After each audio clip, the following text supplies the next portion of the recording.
How's it going, you guys? In case you haven't heard, ASICS is doing a Japan-only skateboarding line. So I thought today we'd take a look at the different models and I'd share my reactions and thoughts with you guys. Several people have mentioned the shoes to me, so I thought I'd just have a look at them for myself, for my own opinions, you know? If ASICS is willing to give skateboarders the support and respect other companies do, albeit on a smaller scale because they're a smaller company, well then my mind is open and we'll just call this a beginning. The first shoe we're going to look at is the Gel Flex Key Pro. It's their most tech shoe offering. It's a all new design built from the ground up. My initial thoughts when I first saw this shoe are no. Skate shoe companies have already been down this route.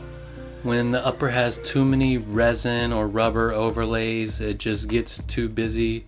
I get where they're going though. It has an asymmetric lace design for lace savings and fit. The sole is supposed to be nice and flexible, and you have gel in the heel for impact protection. This shoe is the only one in the line with that composite guard of resin reinforced mesh. The last thing I will say is about that tongue flap. It just screams baseball to me, so I'm up in the air on it. It's different, but as far as functionality in skating, nah. Up next is the Gel Flex Key.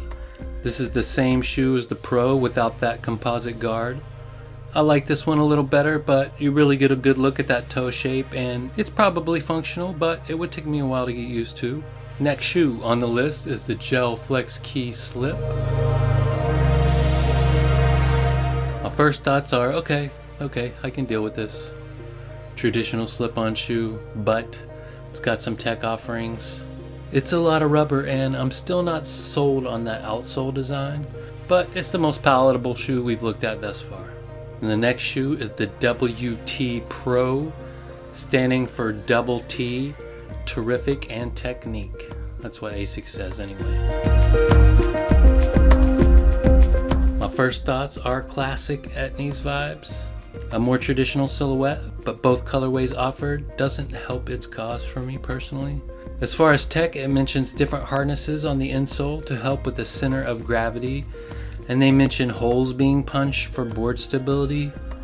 It all seems a bit convoluted, but aren't all tech descriptions convoluted? They are. Other than that, it has gel in the heel and the upper is suede and artificial leather. Next shoe we're going to look at is the Gel Vecca Pro. At first look, this is my favorite of all the ASICS skateboarding shoes, probably because of its classic looks.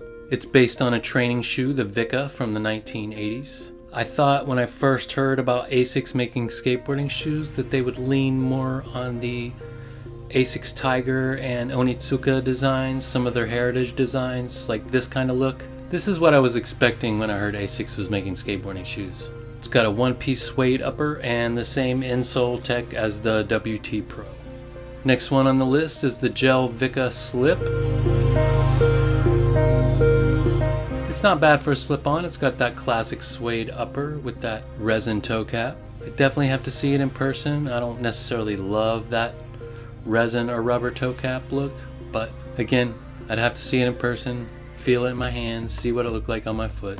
It has the same insole tech as the Vecca Pro and the same outsole as well. Definitely wearable. The last shoe from ASICS Skateboarding Japan is the Aaron Pro. It's a classic look for ASICS. It's based on a lifestyle shoe of theirs, but updated for skateboarding. They say the sole is inspired by basketball shoes. It's got a suede upper and some triple stitching on the toe and heel areas for durability, and the same insole specs as the Vecca and the WT. So how do you guys really feel about these? I think it's pretty interesting. I think they covered all the bases for an initial offering. They gave us a new tech design with the flex keys, some classic skateboarding looks influenced by past skateboarding designs like the WT, a couple heritage inspired designs like the Vecca Pro and the Aaron, and some slip-ons for good measure. I think they should maybe have a heritage based mid or high as well in that lineup. I don't know if this line will ever make it to the States or if they will continue to support and promote skateboarding. That's a question that'll be answered down the line. but it's always fun to see what a company offers when they first enter the skateboard market. I hope you guys enjoyed that look at the ASICS Skateboarding Japan line. Till next time, later.